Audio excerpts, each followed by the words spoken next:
Seguimos con el siguiente grupo de casos clínico-patológicos, que serán 6 casos. Recordamos a los ponentes que son 10 minutos de presentación y 5 de preguntas. Y empezaremos con el primero de este bloque, que se titula Crisis renal esclerodérmica y glomerulopatía C3, casualidad o coexistencia, de los doctores Gemma Sánchez, Patrocinio Rodríguez, Francisco Javier Díaz y Coca Micaela Beru, de los servicios de nefrología y anatomía patológica del Hospital Universitario de Gregorio Marañón. Hola, buenos días a todos. Yo soy Gemma Sánchez y junto con la compañera Micaela Beru vamos a contaros nuestro caso de una crisis renal esclerodérmica con una glomerulonefritis C3. Se trata de una mujer de 37 años, natural de Ecuador, que llega a la urgencia del Gregorio Marañón, traída por los servicios de emergencia extrahospitalaria, por bajo nivel de conciencia en relación a crisis tónico-clónicas generalizadas. La situación en la que llega la paciente a la urgencia: está intubada, se le ha administrado midazolam 5 miligramos por las crisis y además nos comentan los compañeros de la extrahospitalaria que tenía mal control tensional, por lo que le tuvieron que dar bolos de urapidilo. Como antecedentes relevantes de la paciente en la historia clínica, tenía una creatinina de 0,6 miligramos decilitro 6 meses antes de este episodio, pero ya desde 2014 vemos que tenía proteinuria de hasta 100 miligramos decilitro y hematuria de 20-40 eritrocitos por campo. Como otros antecedentes, la paciente también era hipotiroidea, dislipémica y tenía un trastorno ansioso-depresivo, pero no consumía tóxicos. La situación en la que llega la paciente es hemodinámicamente estable, con 122,93 de tensión, taquicárdica, 105 latidos por minuto, intubada y conectada a ventilación mecánica con una FiO2 del 100%, afebril y una exploración clínica sin datos relevantes. En el cuarto de shock se le hace un electrocardiograma que es normal y se le hace también una placa de tórax y un TAC de cráneo que tampoco muestran patología aguda. Se les trae una analítica de sangre y de orina y vemos una anemia normocítica con una hemoglobina de 11,9 y en la bioquímica llama la atención un deterioro de la función renal con una creatinina de 1,57 miligramos decilitro, con una LDH elevada de 531 y sin alteraciones iónicas salvo una leve hipopotasemia de 3,1. En el sistemático de orina tiene proteinuria de 100 miligramos decilitro y hematuria de 300 y los iones en orina son el sodio de 100 y el potasio de 51, sin etanol ni otros tóxicos en orina. En esta situación, la paciente se traslada a la UCI, sedoanalgesiada con propofol y remifentanilo, se le administra también levetiracetam, aunque no había vuelto a presentar ninguna crisis desde su llegada, y además se le administra la betalol, porque es verdad que llegó normotensa, pero a lo largo de la primera atención sanitaria ya empezó a elevar cifras de tensión arterial. Entonces se le dejó pautado el labetalol, que hubo que irlo ascendiendo a lo largo del tiempo, con dosis altas de 400 miligramos cada 12 horas, con rescates de bolos de urapidilo. Se la cubrió empíricamente con amoxicilina clavulánico y luego se le administró también enoxaparina 20 miligramos como profilaxis de protocolo de UCI. Una vez en la UCI se le amplió el estudio con un electroencefalograma, una punción lumbar, un angiotac y un ecocardio que fueron normales. Durante las primeras 24 horas de la UCI, la paciente permanece estable, con buena evolución neurológica, lo que permite un destete rápido con una extubación precoz en las primeras 24 horas, pero seguía teniendo una hipertensión de difícil control. Se llamó a los compañeros de oftalmología, que realizaron un fondo de ojo y mostró una retinopatía hipertensiva grado 3. Además, en el control del día siguiente, en la UCI, ya tenía más anemia la paciente, con una hemoglobina de 8, una trombopenia de 124.000 y una LDH un poquito más baja que cuando llegó, pero también elevada, en 285. Además, persistía el deterioro de la función renal, con una creatinina máxima que hizo en el segundo día de 4 miligramos decilitro y las primeras 24 horas solo orinó 290 mililitros, por lo que nos interconsultaron al servicio de nefrología. Cuando nosotros valoramos a la paciente no tenía criterios clínicos ni analíticos para necesitar una depuración extrarrenal y además con bajas dosis de furosemida comenzó a aumentar el ritmo diurético. Lo que hicimos fue ampliar un poquito el estudio, se pidió un frotis que salió en unos esquistocitos en el límite del 1% y un estudio inmunológico que mostró una hipocomplementemia C3 con un C3 de 52 y un factor B también bajo con un C4 normal y luego el resto del estudio inmunológico pues tenía sus anticuerpos antitiroideos porque era hipotiroidea autoinmune y nos llamaron del laboratorio de inmunología porque lo que llamaba mucho la atención eran unos anticuerpos anticentrómero positivos en un título bastante alto. Entonces, con la clínica de la paciente, que había venido con una hipertensión muy refractaria, con afectación neurológica, con los datos analíticos de microangiopatía trombótica con esa anemia, la trombopenia, el aumento del LDH, el fracaso renal agudo y, sobre todo, los anticuerpos positivos con patrón anticentrómero, sospechábamos que tenía una crisis renosclerodérmica, se llamó al servicio de reumatología y se inició tratamiento con IECAS, en concreto con enalapril a 20 miligramos cada 12 horas. Acudió a verla al servicio de reumatología. La paciente contaba un dudoso fenómeno de Raynaud, se le realizó una primera capilaroscopia que la verdad es que mostró cambios inespecíficos, pero a lo largo del seguimiento volvieron a repetir la capilaroscopia y en una segunda vez ya sí que mostró un patrón concordante con una esclerosis sistémica precoz. Por lo demás, la paciente no contaba ningún otro estigma ni presentaba ningún otro dato de esclerosis sistémica. La evolución tanto de la tensión como de la función renal, una vez que se empezó el tratamiento con IECAS, fue muy buena. Aquí está una gráfica de la evolución de la función renal, donde el segundo día fue la creatinina más alta de 4, que coincidió justo con la llamada de los inmunólogos por el anticentrómero positivo y fue cuando empezamos los IECAS y a partir de entonces mejoró la función renal. No obstante, se decidió realizarle una biopsia para confirmar el diagnóstico de presunción, que os cuenta ahora Mijaela. Nosotros recibimos un pequeño cilindro que estaba constituido en su totalidad por cortical, en la que contamos hasta 12 glomérulos, de los cuales 16 estaban globalmente esclerosados. En el compartimento glomerular mostraba un aspecto óptico hipertrófico, con una expansión del mesangio, con una leve expansión del mesangio a expensas de matriz, que se ve mejor con la técnica de PAS. Y aquí, si nos fijamos un poco más, a nivel endocapilar observamos una proliferación por monocitos y polimorfonucleares, pero sin proliferación extracapilar. Con la técnica de plata se observaban imágenes de doble contorno, como mostramos aquí señaladas, y un aspecto microvacuolar de la membrana basal. En cuanto al túbulo de intersticio, simplemente mostraba un leve infiltrado inflamatorio crónico que ocupaba menos del 10% del parénquima. Y aquí en el compartimento vascular sí que observamos mayores cambios. Si empezamos por los vasos de pequeño calibre, había depósito de mucina intimal y fibrosis subintimal, que la podemos observar mejor con todas las técnicas de histoquímica. Y pasando a las arteriolas, aquí observamos una hiperplasia de la capa media que ocluía en algunas localizaciones la luz vascular.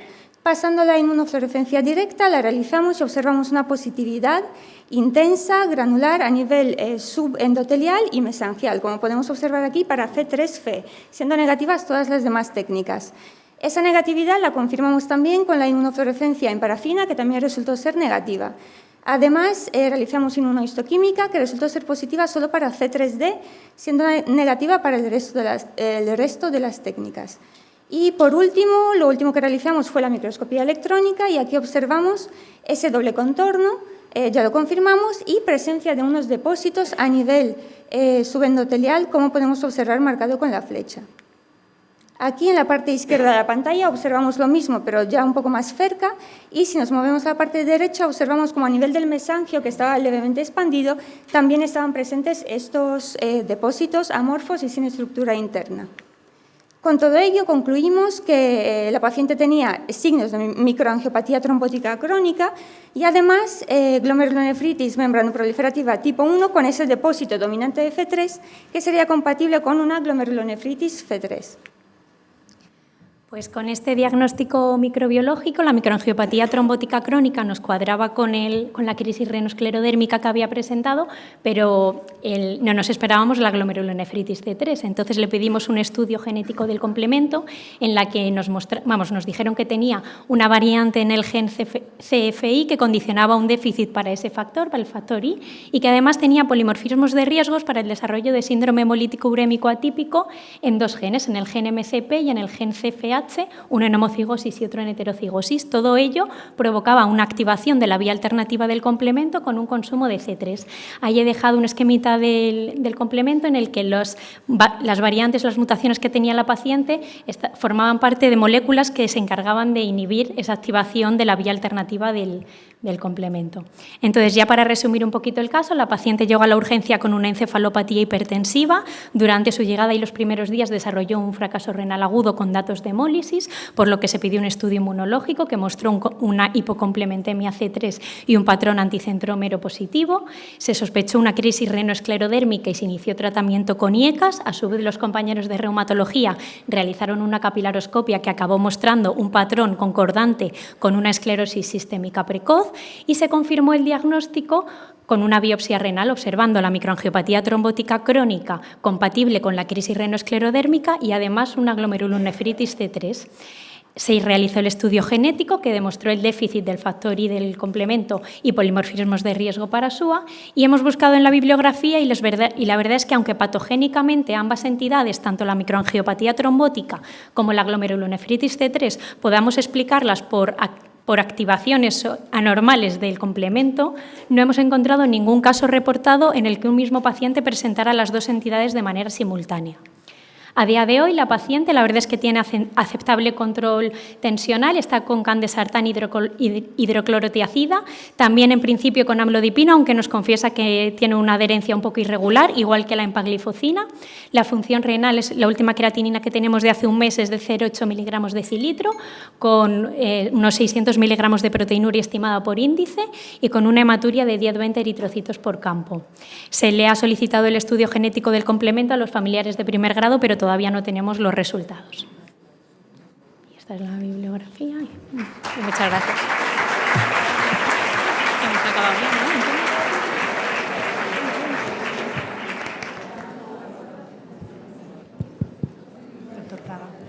Bueno, estoy hablando demasiado, había dicho no voy a hablar más, pero ante un caso tan provocativo y tan bonito no me puedo contener, ¿no? Vamos a ver que yo creo que esta mujer puede tener un síndrome hemolítico urémico asociado a C3, ¿no? Porque para ser una crisis renal esclerodérmica me llama mucho la atención que debute con una pérdida de conciencia, ¿no? Y con una hipertensión que no era, bueno, que la objetivasteis, era una hipertensión maligna, pero tenía hipocomplementemia clara. En las crisis renales esclerodérmicas el complemento es normal. Tiene obviamente una C3, además con una membrana proliferativa, y además tiene unas alteraciones genéticas, tiene un déficit de factor I, que puede causar una C3, y además tiene polimorfismos de riesgo para hacer una microangiopatía trombótica. Es que hay familias que tienen casos de SUA, de C3, y hay casos de C3 con crisis de microangiopatía trombótica. Entonces, bueno, la enferma tiene una capilaroscopia, tiene un anticentrómero positivo, pero yo creo que la implicación del complemento aquí es muy clara y creo que el cuadro agudo que tuvo, hombre, por supuesto que no hay que estar siempre dudando y matizando, pero podéis ponerle también el apellido de posible síndrome hemolítico urémico. Podéis decir, ¿y cómo se resolvió también solamente con bloqueo del complemento, con IECA, ¿no? No se hizo plasmaféresis, no. Hay casos que se resuelven así, esto no hay que olvidarlo, no hay que olvidarlo. Ahora bien, esta enferma está en riesgo de volver a presentar problemas, no solamente por la C3, sino que haga otras crisis de microangiopatía trombótica, con hipertensión arterial. Cada 2 meses, en consulta. Sí. A ver, nosotros estuvimos en contacto con los compañeros de inmunología porque, fueron ellos los que activamente nos llamaron y nos explicaron que era muy raro presentar el anticuerpo anticentrómero positivo y a esos títulos si no era de una esclerodermia, y a lo largo del seguimiento se le ha seguido repitiendo y sigue positivo. Y hasta el 20% de los casos, cuando revisamos en la literatura, debutaban la esclerodermia con una crisis renoesclerodérmica, con una hipertensión maligna, con afectación neurológica. Entonces, luego, con la capilaroscopia que ya hicieron los compañeros de reumatología, ellos sí que tienen bastante claro que se trata de una esclerosis, de una esclerodermia. Lo que pasa es que en un primer momento la biopsiamos porque había algunas cosas que no cuadraban mucho, porque de la esclerosis sistémica, que hay 2 tipos, la limitada y la difusa, el anticuerpo que tiene nuestra paciente, que es el anticentrómero positivo, se asocia con la forma limitada de la enfermedad, que es la que menos probabilidad tiene de desarrollar una crisis renoesclerodérmica en contraposición con el anticuerpo antitopoisomerasa 1 o el anti-SCL70 de la forma difusa, que es la que generalmente suele provocar la crisis renoesclerodérmica. Pero bueno, también hay descritos en la literatura casos por este anticuerpo de crisis renoesclerodérmicas y la verdad es que es mucho más frecuente que el otro anticuerpo, por lo tanto, al final, en número global de casos sí que tienen bastante relevancia. Muy bien, muy interesante. Nada, muchas gracias por el caso. La verdad es que muy provocador. A mí me llama la atención que teniendo esos defectos genéticos del complemento haya hecho esa evolución solo con un IECA o después un bloqueo del sistema. ¿Cómo explicáis eso? Quiero decir, ¿porque ha tenido mucho más valor el tema de la crisis renal esclerodérmica o a qué lo achacáis? Lo digo porque teniendo ese tipo de alteración, lo lógico hubiera sido una peor evolución. Sí, ¿no? Entendemos que la paciente, aunque haya evolucionado muy bien, no obstante tiene mucho riesgo de volver a presentar cualquier otra crisis, por lo tanto se está viendo en consultas cada 2 meses y la verdad es que simplemente con el bloqueo del sistema renina-angiotensina conseguimos normalizarlo, así que ni nos planteamos, los corticoides en esta paciente están contraindicados porque para la esclerodermia no se pueden dar corticoides porque precipitarían nuevas crisis, pero ni nos hemos llegado a plantear todavía el introducir ni mecofenolato ni ninguna otra cosa porque evolucionó muy bien. Y ya te digo, la vemos cada 2 meses y pregunta supongo para el patólogo, perdona, ¿hicisteis también otro tipo de marcadores, quiero decir, aunque no son específicos, complejo de ataque de membrana, CD61 y tal, para ver si había microtrombosis o algún otro tipo de datos? Es verdad que trombos no observamos, tampoco necrosis fibrinoide, pero sí realizamos el CD61, que mostró agregados plaquetarios en algunas luces, pero no vimos trombos claros ni necrosis, ni signos de microangiopatía trombótica aguda. Vale, muchas gracias. No tenemos tiempo para más preguntas, vamos muy justitos. Pasamos al siguiente caso. Gracias.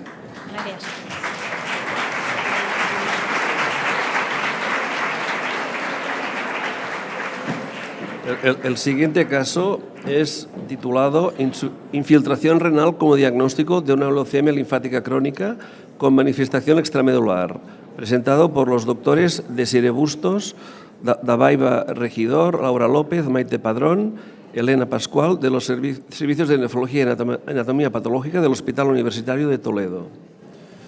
Bueno, pues yo soy Desiree y mi compañera Laura, las dos os vamos a presentar este caso clínico acerca de una infiltración renal como diagnóstico de una leucemia linfática crónica con manifestación extramedular.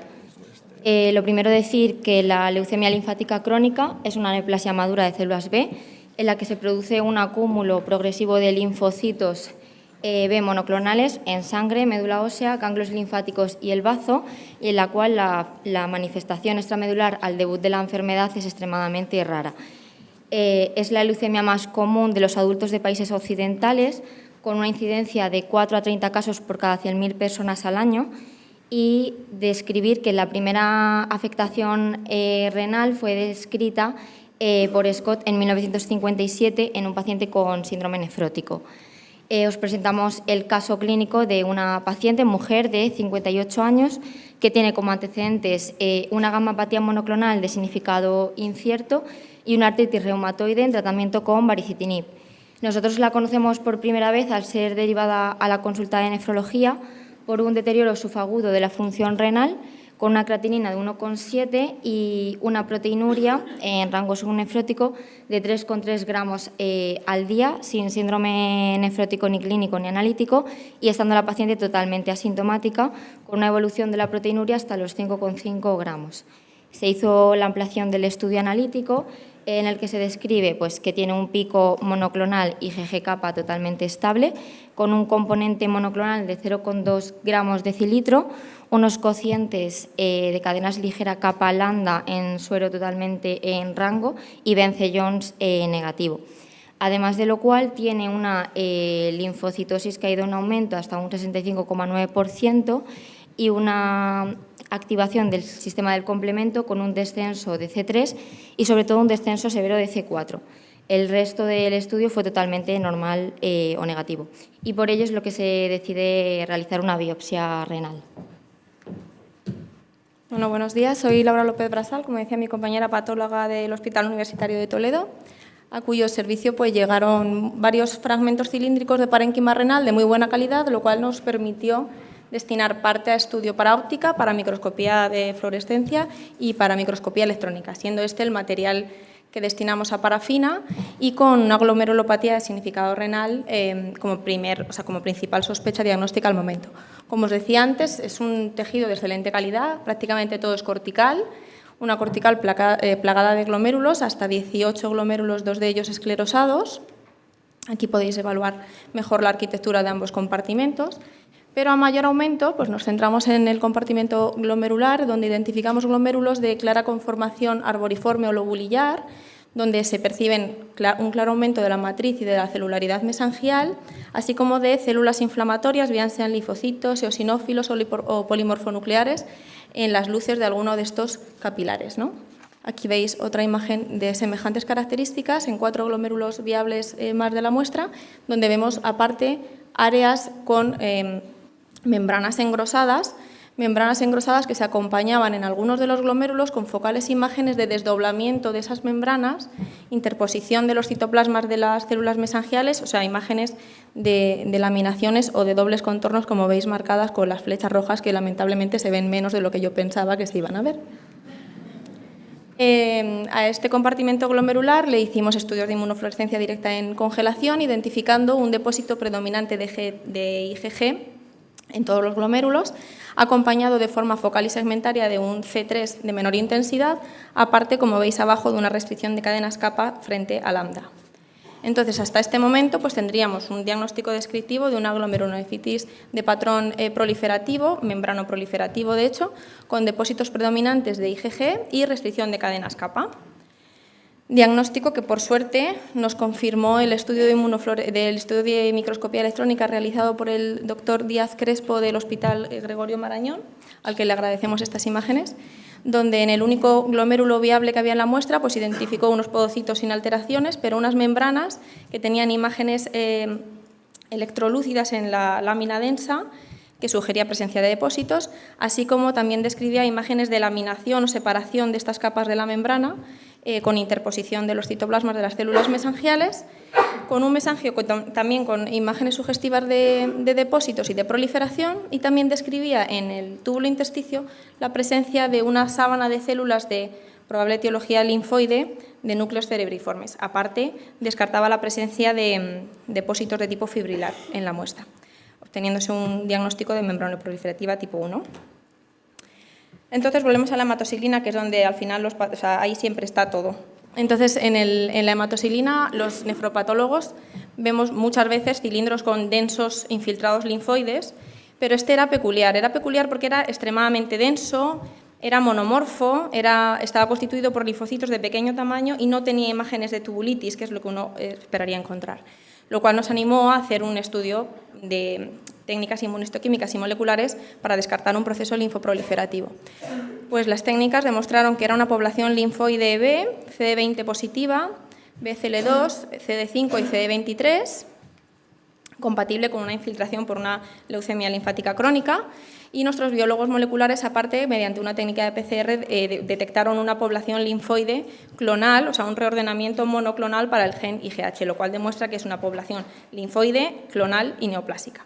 Por tanto, podemos ya cerrar el diagnóstico con una glomerulonefritis proliferativa con depósitos de IgG, restricción de cadenas kappa, en el seno de una infiltración intersticial de una LLC. Y como ya hemos dicho, la afectación renal en la leucemia linfática crónica al debut de la enfermedad es extremadamente raro. La mayoría de veces ocurre en etapas más avanzadas de la enfermedad.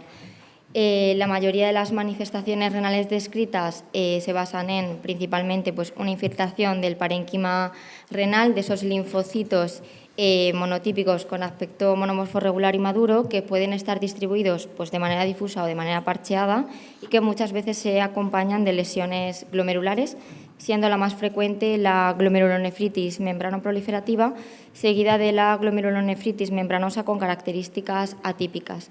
También algunos estudios han mostrado la relación que existe entre la leucemia linfática crónica y toda la disregulación del sistema inmune y la participación del complemento, sobre todo de la vía clásica, con un descenso predominante de C1Q y de C4. También la asociación de la glomerulonefritis membranoproliferativa secundaria a una leucemia, con las glomerulonefritis fibrilares inmunotactoides y la presencia o no de crioglobulinemia, así como que existen disproteinemias sin significación patológica en una proporción mayor que en la población general. Dicho esto, con el patrón histológico que tenemos y los antecedentes de nuestra paciente, hacemos el diagnóstico diferencial entre dos entidades. En un primer momento pensábamos que podía ser una progresión de su gamapatía monoclonal de significado incierto hacia un significado renal en forma de una glomerulonefritis proliferativa con depósitos no organizados de inmunoglobulina monoclonal. Estos depósitos en esta entidad son aislados en el compartimento glomerular de IgG3 y también se caracteriza por un descenso sobre todo del complemento de C3. Nos hace descartar esta entidad porque nuestra paciente en todo momento tiene un pico monoclonal IgG-kappa estable con un componente monoclonal de 0,2 gramos, kappa lambda en rango y Bence-Jones negativo. Sin embargo, nuestra otra sospecha diagnóstica es que se tratará de una glomerulonefritis secundaria a una leucemia linfática crónica de novo, y esto sobre todo nos lo hace pensar la cronología de los hechos. Tenemos una paciente que tiene un deterioro subagudo de función renal junto con todas las manifestaciones histológicas y analíticas que se han presentado, que sobre todo son una infiltración del parénquima renal de manera parcheada de esos linfocitos monoclonales con una linfocitosis en sangre periférica acompañado de esa glomerulonefritis membranoproliferativa y ese descenso severo de C4. Por ello, se contacta con los hematólogos y se decide realizar el estudio de extensión diagnosticando a la paciente de una leucemia linfática crónica tipo B, RAI3 Binet B, con una glomerulonefritis membranoproliferativa tipo 1 con infiltración linfoplasmocitaria al debut, y con ello se inicia tratamiento con choques de metilprednisolona y tratamiento con obinutuzumab venetoclax, y con ello, a los 2 meses del tratamiento, la paciente tiene una mejoría de la función renal con una creatinina de 1,1 y un descenso de la proteinuria hasta 1,7 gramos en orina de 24 horas. Muchas gracias.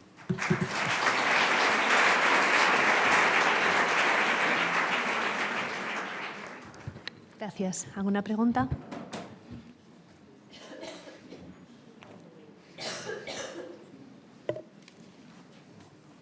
Bueno, enhorabuena por el caso, pero una pregunta. Si fuera una tipo 1, tendrías depósito de kappa y de lambda, ¿no? Tendría un depósito policlonal, no un depósito monoclonal, ¿no? Sí. O sea, al diagnóstico es verdad que se sacó como membrana proliferativa tipo 1, pero siguiendo las guías tendría que ser proliferativa, sin más. ¿Perdón? ¿Qué tipo de celularidad tiene el glomérulo? Linfocitos, eosinófilos y algún polimorfo nuclear. O sea, había celularidad inflamatoria mixta. Perdón. No, la leucemia estaba limitada al intersticio. En ningún momento se vieron esas células B dentro de los glomérulos. Bueno, el comentario es el mismo que la compañera. Yo creo que aquí la glomerulonefritis membranoproliferativa es secundaria a la leucemia linfática, que produce una paraproteína monoclonal, y esa paraproteína monoclonal es la que está produciendo la lesión. O sea, decir que no está mediada por la paraproteína monoclonal, no, yo no estoy de acuerdo. O sea, imaginábamos que ibais a estar de acuerdo, los hematólogos no lo estaban, entonces hubo que convencerles. Sí. Bueno, seguimos, ¿no? Claro, se les hizo ver que si le trataban su celularidad clonal neoplásica mejoraría y así fue. Así fue. Sí, es que yo tenía la misma duda, ¿no? O sea, a mí el diagnóstico me parece correcto y brillante y yo me he perdido en algún momento. No sé qué me pasó hoy con los micrófonos. Digo que el diagnóstico tuyo me parecía perfecto, ¿no? Y el razonamiento de le trataron la leucemia y mejoró, es que igualmente hubiera sido, ¿no? Pero ellos consideraban que ese depósito kappa era por su gamapatía monoclonal, claro, y que esa LLC pues estaba ahí, como podría no estar, pero estaba que no afectaba la... O sea, claro. Entonces, que no era causa-efecto, sino que pues tenía dos cosas y que no hacía falta tratar su LLC porque luego ellos en sangre tenían los rangos, o sea, tenía una LLC muy sutil, como no entendían por qué había tanta en el riñón. Entonces era costó como... mucho bueno, el convencer para empezar a tratar. Una pregunta solamente. El caso es precioso. Yo creo que aquí, como siempre, a una parte de los hematólogos hay que intentarlos convencer, pero mi pregunta es, una cosa es la gamapatía monoclonal y otra cosa es la LLC desde el punto de vista hematológico. Y la LLC, ¿qué restringía? La célula, no el pico. Tuvieron un momento de confusión, que no sabían si era capa o lambda, Vale. pero era capa. Vale. Entonces yo creo que no hay que separarlo. Hubo un momento que no sabían que restringía y hubo un momento de confusión diagnóstica, pero era restricción de cadenas capa. Estoy de acuerdo con los comentarios anteriores, creo que es lo mismo en el contexto de la gamapatía LLC. Yo creo que hoy en día tendríamos que tener hematólogos en este dúo, tendría que un trío, porque la mayoría son enfermos hematológicos que siempre estamos luchando contra ellos y podríamos tener más consenso, pero bueno. De acuerdo, pues muchas gracias. Pasamos al siguiente caso.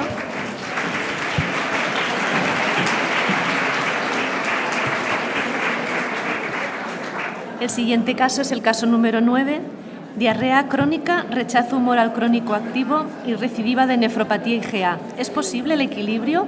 Por los doctores Mar Huelva, Julio Osuna, Carlos Novillo, Fernando Leiva, Rafael Sánchez, Rosa Ortega y Álvaro Torres, de los servicios de nefrología y anatomía patológica del Hospital Universitario de Reina Sofía de Córdoba. Buenas tardes. Nuestro caso comienza con un varón de 40 años con enfermedad renal crónica secundaria a una nefropatía IgA y una hipertensión maligna diagnosticada con retinopatía hipertensiva. El diagnóstico del paciente comienza en la infancia y es muy pronto, ya en 2003, a la edad de 20 años, donde se observa que el paciente estaba teniendo una IgA muy abrupta y muy evolucionada en el tiempo. En el año 2009 ya requiere una terapia renal sustitutiva y consigue un donante vivo emparentado. Este donante vivo emparentado estaba diagnosticado previamente con hipertensión arterial y al segundo mes post-trasplante, por una no función del injerto plena, se le decide hacer un control histológico, viendo ya una fibrosis intersticial y una atrofia tubular. En el año 2014, el paciente, tras una toma subóptima o una adherencia subóptima del tratamiento inmunosupresor, desarrolla anticuerpos específicos contra el injerto y esto nos obliga a realizar una biopsia, ya que el paciente había comenzado a deteriorar la función del injerto y a aumentar la proteinuria. En ese momento se diagnostica la sospecha, un rechazo humoral crónico, además ya activo, y se administra la triple terapia inmunosupresora, además de optimizar la inmunosupresión oral y los antiproteinúricos. Además, en esta biopsia que ahora veremos, ya existía trazas de recidiva de IgA y un daño vascular de fondo, pero la actuación clínica, pese a que se solapan, se enfocó mucho en tratar ese rechazo humoral. Tras 2 años de seguimiento, inevitablemente, el paciente requiere de diálisis y en el año 2016 comienza diálisis peritoneal. A posteriori, durante ese primer año, comienza con una hipertensión de muy mal control de nuevo y esto hace que se intente una embolización del injerto renal en el contexto de intentar controlar la hipertensión. Sin embargo, esto no funciona y el paciente finalmente tiene que hacer una trasplantectomía. Llegados a este punto, vamos a hacer un repaso de esta historia del primer injerto y vamos a ver qué es lo que se veía en las... Bueno, muchas gracias. Buenas tardes a todos. Lo primero, vamos a hacer un breve repaso histológico llegado a este punto, de este primer injerto, ¿no? Comenzando con... Comenzando con la biopsia del riñón nativo, la única que tenemos en nuestro centro, porque fue diagnosticado previamente en otro centro, ¿no? En la que vemos datos de nefropatía ya muy evolucionada, que no es propia de un adolescente, del riñón de un adolescente, como era el caso. Y pasando ya a la primera biopsia que se realiza ya del primer injerto, en la que bueno, vemos no datos de daño agudo propios del trasplante, ¿no? Sino que ya corroboramos el punto de partida de la nefroangiosclerosis previa del donante emparentado, ¿no? Que tenía cambios moderados. Ya en la biopsia del 2014, 5 años después de ese punto de partida, ¿no? Pues vemos tanto datos de rechazo humoral en evolución, son datos tanto datos agudos de daño leve, ¿no? Con cierta tumefacción vascular, imágenes de capilaritis, cambios leves, luego otros cambios más crónicos como la hialinosis a nivel vascular, esclerosis glomerular, pero que recordemos que puede arrastrar también, puede haber sido arrastrado del propio donante, ¿no? pero sí encontrábamos en las técnicas de La Plata imágenes de dobles contornos, ¿vale? De la membrana basal de dobles contornos a nivel del capilar glomerular, ¿no? Lo que ya indicaba que había un daño crónico de ese rechazo y, por supuesto, la determinación de C4D fundamental para el diagnóstico del rechazo humoral, ¿no? Con el depósito en los capilares, en la pared de los capilares peritubulares. Se realizó inmunofluorescencia porque había cierta expansión de la matriz mesangial, aunque es verdad que los depósitos eran leves, de IgA en este caso, pero ya no hacía incidir a los nefrólogos de que esa nefropatía de base del paciente podría estar recidivando de nuevo. Y un breve comentario de la trasplantectomía, que lógicamente al estar previamente embolizado pues vemos una necrosis isquémica bastante intensa, con mucha inflamación, pero nos permite ver y catalogar el daño vascular, ¿no? de esa hipertensión descontrolada que ha tenido el paciente siempre, que nosotros le dábamos bastante importancia, con inflamación transmural, engrosamiento, edema, y hasta aquí la primera. Hasta aquí la historia del primer injerto y ya se imaginan que llegados a este punto y con unos DSA de novo y una trasplantectomía, el paciente desarrolló hiperinmunización. Pese a ello, conseguimos volver a trasplantarlo, recibe otro injerto renal en el año 2017, esta vez un donante cadáver. Sin embargo, había también que aceptar que el paciente se trasplanta con DSA clase 2 positivo, sin embargo, eran de baja afinidad, no fijadores de complemento, se siguieron estrechamente y se negativizaron a los 3 meses. Conseguimos 4 años de injerto funcionante con una función bastante aceptable y en el año 2021 de nuevo saltan las alarmas, proteinuria en ascenso y el control histológico mostraba nuestra sospecha clínica. Otro rechazo humoral crónico con glomerulopatía crónica del trasplante. Se intensificó en este momento la inmunosupresión oral y los ARA2 y tras 2 años llegamos al momento actual. Esta fue la situación en la consulta de seguimiento. Tenemos un injerto que ya tiene una función deteriorada de forma crónica, una proteinuria que va en ascenso, que repunta, y además el paciente empieza a decir que de nuevo no puede controlar la hipertensión arterial con el tratamiento que se está administrando hasta ahora. Y además nos cuenta que desde hacía 1 mes o 2 estaba con una diarrea, que estaba en seguimiento por aparato digestivo y que le estaban sospechando además una enfermedad de Crohn, pero que por ser paciente trasplantado renal tampoco se podía descartar que la diarrea fuese de origen infeccioso. Entonces, teniendo todo esto en cuenta, de nuevo, obviamente control histológico y biopsia renal. Vale, en este segundo injerto, antes de llegar a la biopsia actual, pues nos sirve la biopsia previa del 2021, porque los cambios que se están viendo aquí son un poco más leves e incipientes de lo que vamos a ver en 2023. Entonces ya aquí vemos imágenes de capilaritis moderada, ¿vale? Hay imágenes de actividad y de glomerulitis con depósito incompleto, pero depósito al fin y al cabo de C4D, o sea que ya hay indicios de rechazo. Y en esta imagen con el triconúmico de Mason se puede ver esa expansión mesangial que ya apuntaba a manera de que otra vez la nefropatía IgA estaba recidivando, aunque en este caso la inmunofluorescencia directa no fue concluyente. Ya entrando en la biopsia reciente de ese contexto clínico que ha contado mi compañera, pues vemos en la hematoxilina destacan los glomérulos con aspecto sólido, hay presencia de histocitos espumosos dentro del glomérulo, señalado aquí con una flecha amarilla, que eso puede ser un indicador del daño secundario por la proteinuria. Vemos también imágenes de capilaritis con este linfocito que está marcado dentro del mesangio, no dentro de la luz capilar, con la flecha roja, de glomerulitis, y con la flecha negra otra vez imágenes de capilaritis, o sea que había signos de actividad. Volvemos con los daños crónicos, tanto en el PAS como en La Plata se veían muy evidentes y de forma muy difusa, global y difusa, los dobles contornos. Han señalado algunos, pero eran muy llamativos, o sea que ya había un daño mucho más evidente que en la biopsia de 2 años antes. También a nivel vascular, destacar otra vez esa hipertensión, ¿no? Ese daño tanto crónico con hialinosis, de las arteriolas, con daño más agudo, con tumefacción, oclusión vascular, que se ve en el masón de la imagen de la derecha. Y el C4D, tanto otra vez depósitos, tanto en los capilares peritubulares como a nivel glomerular.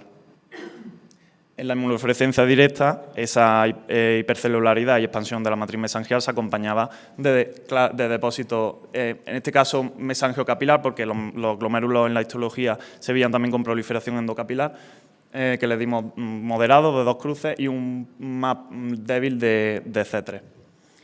Se realizó microscopía electrónica, por supuesto, siempre en el lugar en el que tienes que echar la foto aparece la muesca de la cuchilla, eso es que pasa siempre, pero vemos un capilar peritubular relleno de células inflamatorias y que podemos apreciar la multilaminación de la membrana basal. Imágenes de dobles contornos, así es la traducción a microscopía electrónica de esos dobles contornos, que es el desdoblamiento de la membrana basal del capilar peritubular, y los depósitos electrodensos y amorfos señalados con la flecha roja en el mesangio propio de la nefropatía IgA. Brevemente, recordar los criterios de rechazo agudo, como un poco más de tiempo lo voy a saltar, pero bueno, evidencia morfológica de daño tisular, cambios crónicos, que lo hemos comentado, y evidencia de actividad con la interacción del anticuerpo, ¿vale? El C4D es fundamental, tanto para el diagnóstico tanto del rechazo humoral, como destacar que el depósito de C4D en la nefropatía IgA a nivel glomerular también se asocia a mal pronóstico, y que la clasificación de Oxford, que es lo que usamos nosotros como criterio histológico de mal pronóstico de la nefropatía IgA, no incluye el daño vascular de la hipertensión, que es una manifestación, aunque rara, nosotros le damos una importancia por su severidad y su mal pronóstico. Gracias a los compañeros de anatomía patológica se consigue estos diagnósticos, y para comenzar la discusión, que será breve, la glomerulopatía primaria más frecuente a nivel mundial es la que tenía nuestro paciente, y además también estaba teniendo la causa más frecuente de pérdida renal a largo plazo. La obligación de hacer la biopsia existía, pero siempre pensando en ambas patologías. Sí que se hizo por el rechazo humoral, pero no hay que olvidar que la glomerulopatía recidiva.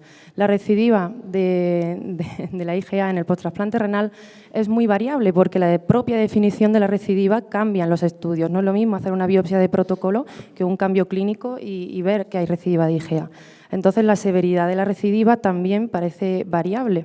La unanimidad en este tipo de estudios es que cuanto más avanza el tiempo, más probable es que recidive la enfermedad. En este estudio retrospectivo que se hizo aquí en España, sí que hablaban de pacientes con el mismo perfil que nuestro propio paciente, una recidiva en el posttrasplante de nefropatía IgA con la hipertensión maligna. De los 6 pacientes trasplantados de este estudio, 3 de ellos mantienen el injerto durante 11 años, no está nada mal. Otros 3, sin embargo, tuvieron que volver a hemodiálisis. De los 6 pacientes trasplantados, 4 de ellos tenían una biopsia de confirmación de recidiva de la IgA. Así que aquí también se está pudiendo intuir que no todos tienen la misma agresividad cuando recidivan. Cuando ya tenemos la recidiva, hay que inhibir el eje de renin-angiotensina-aldosterona, lo sabemos. Ahora, de hecho, viene el sparsentan. A lo mejor se puede intentar controlar de esta manera la recidiva en pacientes trasplantados, aunque está recién llegado. Sin embargo, los ISGLT2 sí que se han intentado ya en pacientes trasplantados renales y parece que está habiendo buena experiencia. En cuanto a la budesonida, la IgA primaria, no en trasplantados que recidivan, sí que ha demostrado beneficio. También podría plantearse, aunque en el contexto de pacientes con toma de prednisona también habrá que verlo. En cuanto a lo que se está intentando hacer, ya que hay tan pocas estrategias terapéuticas, es hacer perfiles de riesgo. ¿Cómo puedo yo adelantarme a que mi paciente va a tener una recidiva? Normalmente los estudios cambian mucho entre sí, pero lo que sí se mantiene constante es que si tenemos un paciente joven que ha requerido ya terapia renal sustitutiva tan pronto y que además tiene incompatibilidad HLA y rechazo con el injerto, esto va a aumentar la probabilidad de recidiva. En cuanto al rechazo humoral crónico, la triple terapia es lo único que nos da un poco de esperanza, pero hay que mantener ese equilibrio. Si hay muchos cambios agudos, podríamos intentarlo. Pero los tratamientos complementarios que ayudan a esto, en el caso del crónico activo, están muy discutidos, ya que los estudios randomizados con rituximab, que es lo que más se usa, no han demostrado que haya beneficio. Y por último, la diarrea. Estamos en tiempo. Y por último, comentar, no se usó rituximab porque la sospecha de enfermedad de Crohn, la enfermedad de Crohn hay casos que puede inducirse o empeorarse por el rituximab. Parece que un lavado del linfocito B alteraría el equilibrio. Y en cuanto al coprocultivo que estaba pendiente, finalmente sí que fue positivo, era para un protozoo. La IgE con el rituximab tampoco hubiese sido la mejor opción. Este fue la evolución del caso. Actualmente no está en diálisis, tiene la función del injerto normal, bueno, normal en cuanto al deterioro que tenía de antes. Y las conclusiones: el pronóstico de estos perfiles de pacientes es muy desfavorable. Hay que identificar ese mayor riesgo de recidiva en pacientes pronto. Hay que intensificar el tratamiento, hacer esos scores de recidiva y de factores de riesgo, y hacer ese diagnóstico de rechazo humoral crónico también podría ayudar a comprender que la aceleración de la nefropatía IgA ocurre en ese contexto. Muchas gracias.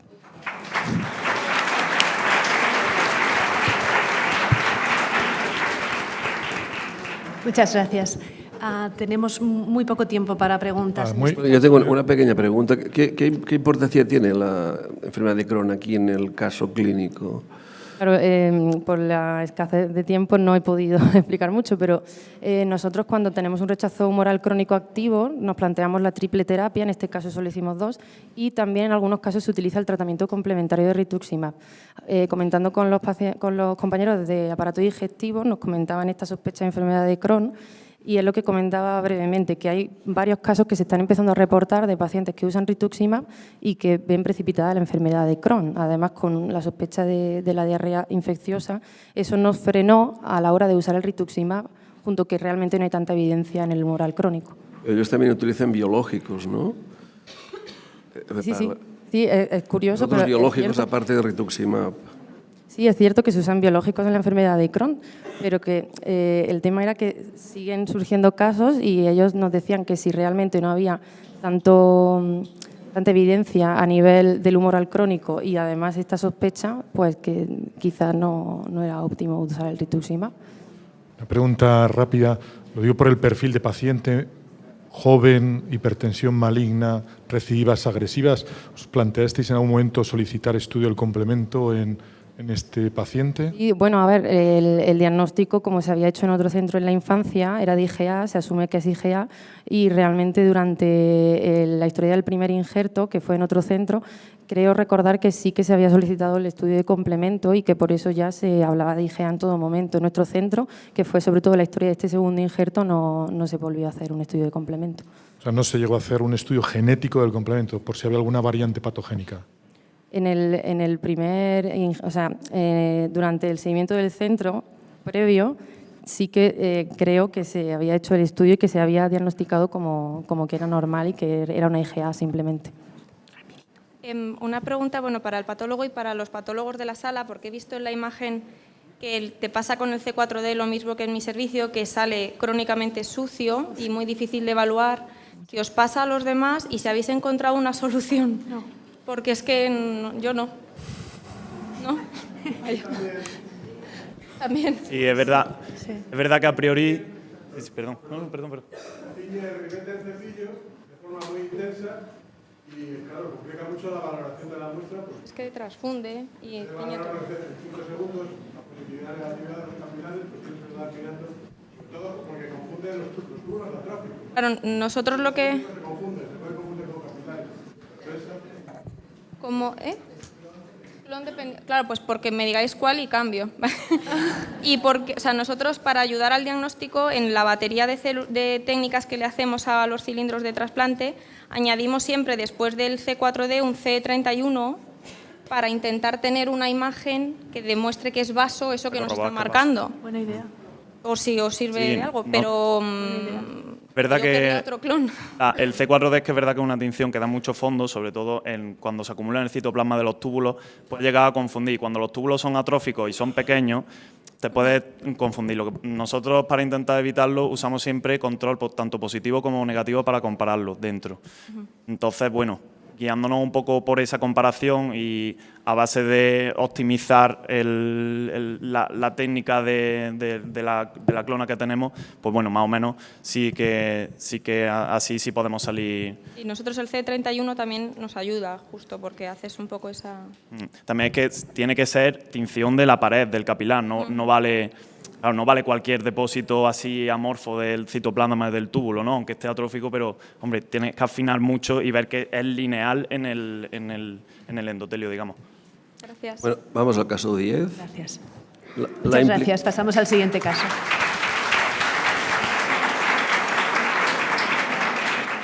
Se titula La implicación de la vía del complemento en la anemia falciforme y la glomerulonefritis T3, dos caras de un mecanismo poliédrico, presentado por los doctores Daniela Medina, Rafael Camacho, Faina González, Juliana Daruiz, Patricia Fernández, Miriam Valcárcel, Antonio Fernández, Adonai Santana, Silvia Marrero, Raquel Santana, Juan Carlos Quevedo, Tania Monzón, Neri Sablón, Elena Oliva, madre mía, Patricia Pérez, de los Servicios de Nefrología y Anatomía Patológica del Hospital Universitario de Gran Canaria, en Las Palmas de Gran Canaria. Buenos días, nosotros somos el doctor Camacho, el nefropatólogo de mi hospital, del doctor Negrín, y yo soy Daniela Medina, residente de nefrología. Vamos a hablar, como bien han comentado, de la implicación de la vía del complemento en la anemia falciforme y la glomerulonefritis C3. Presentamos el caso de un varón guineano de 17 años que llega a la isla en noviembre del 22 como antecedente de drepanocitosis y crisis vasoclusivas de repetición sin afectación renal conocida. A nosotros nos lo deriva su médico de atención primaria en enero del 23, pero no llegamos a verlo porque el chico viene antes a urgencias. Lo vemos en urgencias con edemas de miembros inferiores, proteinuria y dolores óseos, sobre todo de predominio en miembro inferior izquierdo. Se confirma en urgencias una necrosis avascular de cadera, crisis de priapismo, una cardiomegalia con soplo pansistólico, panfocal y hepatomegalia. Dentro de todas las pruebas complementarias de laboratorio que se hacen tanto en urgencias como durante el ingreso, se ve que tiene función renal conservada, un síndrome nefrótico con proteinuria de 4,68 gramos en 24 horas, una albúmina plasmática de 2,2 sin alteración del perfil lipídico y hematuria.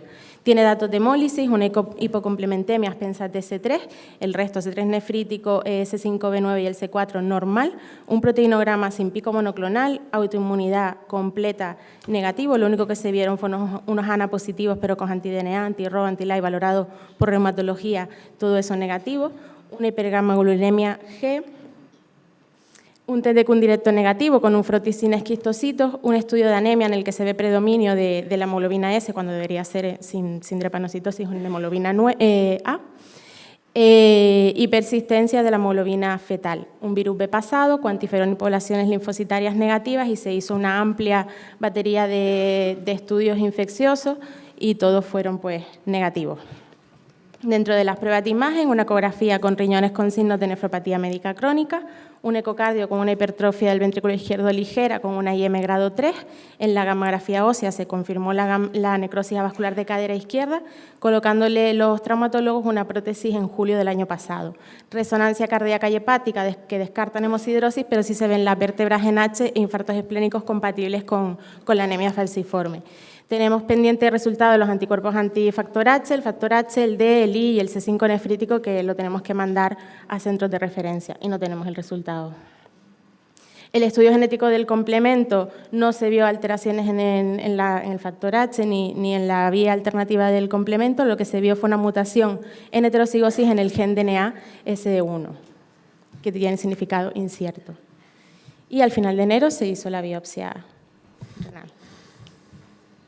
Nosotros recibimos 2 cilindros, uno se empleó para la fluorescencia y la microscopía y el otro es este que veis aquí, donde a este momento solo vemos que el intersticio no está demasiado afectado y los glomérulos están bastante compactos. A mayor aumento vemos el típico patrón lobulado, el patrón membrano proliferativo, se ve proliferación mesangial, proliferación endotelial y no se ven las luces. Con la técnica de PAS pueden verse algunos dobles contornos, por ejemplo en esta zona.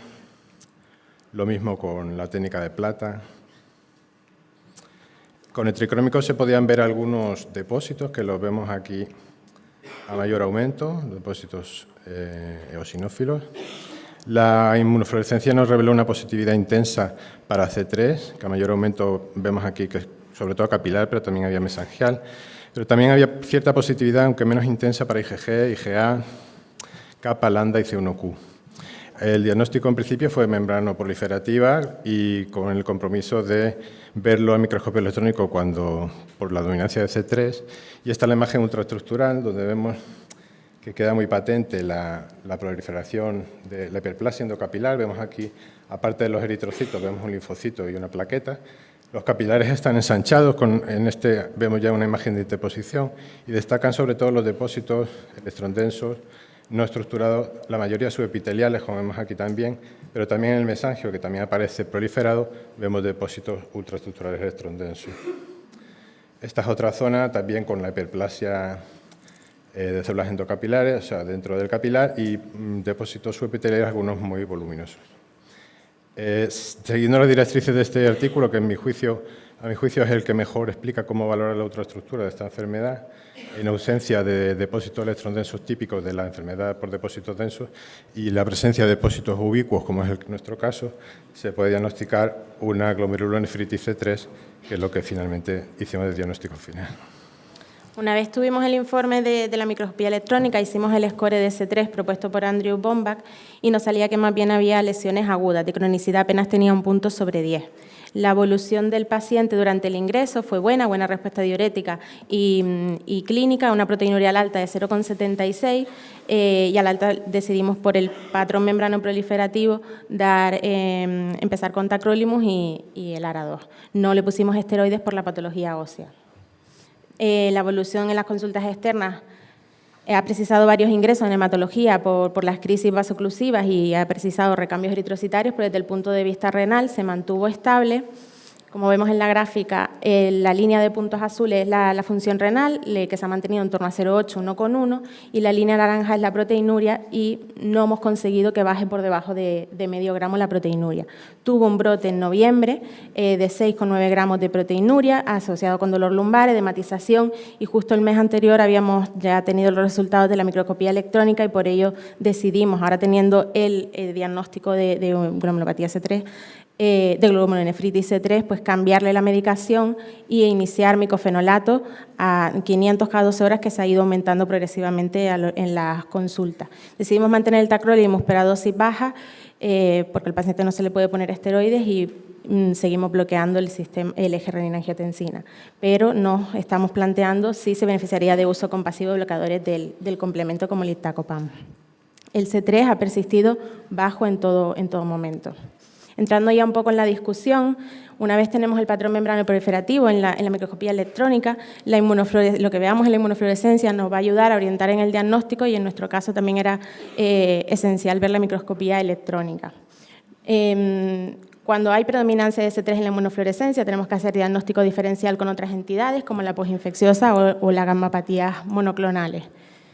No voy a volver a entrar a explicar la glomopatía C3 porque ya se explicó bastante anteriormente y no voy a volver a explicarla, pero es una desregulación de la vía alternativa del complemento en la fase fluida por alteraciones genéticas en los factores o autoanticuerpos.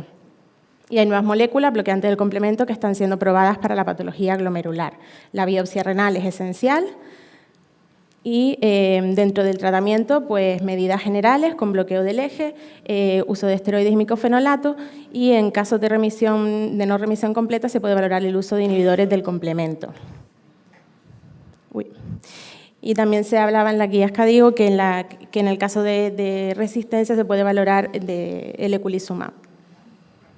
Esto también se habló antes.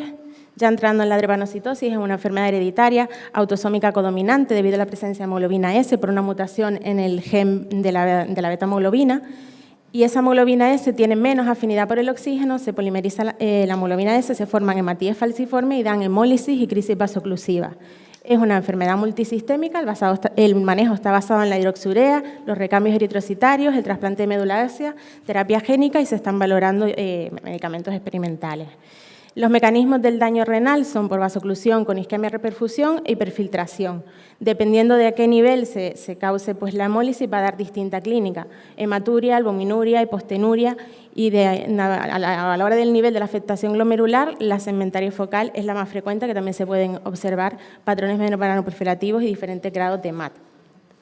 El mecanismo patogénico principal, por tanto, viene derivado de los cribuadros vasoclusivos, pero ya hay algunos artículos y estudios que hablan de la implicación de la vía del complemento en esta entidad. De hecho, ya hay ensayos en marcha para valorar su uso en las crisis y como tratamiento de mantenimiento. Se publicó en el Congreso Americano de Hematología y luego en la revista Blood de los hematólogos un estudio que se está haciendo con crovalimab, que es un anticuerpo monoclonal en contra de C5, que ya tiene buenos resultados en la hemoglobinuria paroxística nocturna y ahora están haciendo un estudio de seguridad para usarlo en la drepanocitosis. Por tanto, pues, para concluir, el avance en el conocimiento del sistema del complemento y su desregulación en la patogenia de diferentes enfermedades glomerulares están suponiendo un cambio de paradigma para su abordaje. El mecanismo fundamental de la patogenia de la glomerulonefritis C3 es la desregulación de la vía alternativa en la fase fluida, y en la drepanocitosis, aparte de los mecanismos clásicos de las crisis vasoclusivas, pues ya hay algunos trabajos que también ven que el complemento está implicado en la patogenia y se podría establecer como una posible diana terapéutica. En nuestro paciente, como tiene dos entidades en las que el complemento pudiera desempeñar pues, un rol decisivo, pues nos anima a plantear pues, algún esquema terapéutico que incluyan bloqueadores del complemento. En nuestro paciente, esto nos lo estamos valorando porque no hemos conseguido una remisión completa, sí parcial, el C3 nunca lo hemos llegado a normalizar y sigue teniendo bastantes crisis drepanocíticas. Y como ya también se comentó antes, estábamos valorando el iptacopan o el pacetacoplan. Y en nuestro caso sí que tenemos algunas limitaciones, todavía tenemos resultados de laboratorio pendiente porque tenemos que mandarlo fuera, y también tenemos algunas limitaciones con el paciente que ahora está planteando trasladarse a vivir a Francia. No. Muchas gracias.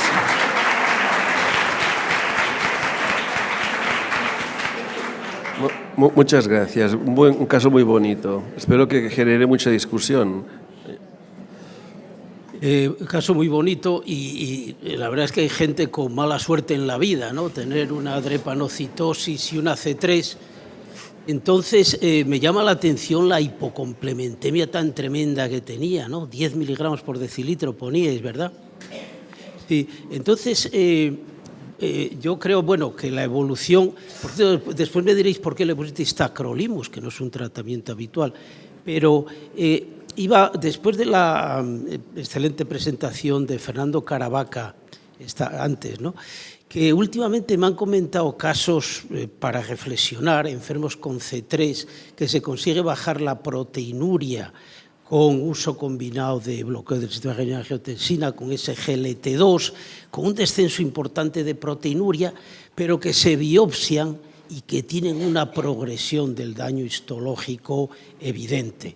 Es decir, que yo creo que estos nuevos bloqueantes de complemento van a ser obviamente el futuro, y habrá que definir con mucho cuidado cuándo está indicado el inicio del tratamiento, ¿no? Pero vuestro caso tiene más el interés de la drepanocitosis, ¿no? Entonces, bueno, en principio... yo diría que son entidades independientes, ¿no? En la anemia, en la drepanocitosis puede haber un daño endotelial y ahí siempre hay una activación del complemento, pero más bien el C5b9, y en este sentido es interesante también que estos nuevos fármacos pacetacoplan y iptacopan están demostrando mayor eficacia para la hemoglobinuria paroxística nocturna que el eculizumab. Esto es muy importante, es decir, que bloqueando más arriba complemento se consigue un efecto más, digamos, más potente y más transversal, ¿no? Aparte de eso, como decías, hay terapias génicas que están aplicándose ahora en casos muy graves de drepanocitosis, ¿no? Y por último, comentar que la drepanocitosis hay que tenerla siempre en cuenta, sobre todo en gente de raza negra, el diagnóstico diferencial de las microangiopatías trombóticas, no hay que olvidar esa posibilidad. Y lo del tacrolimus...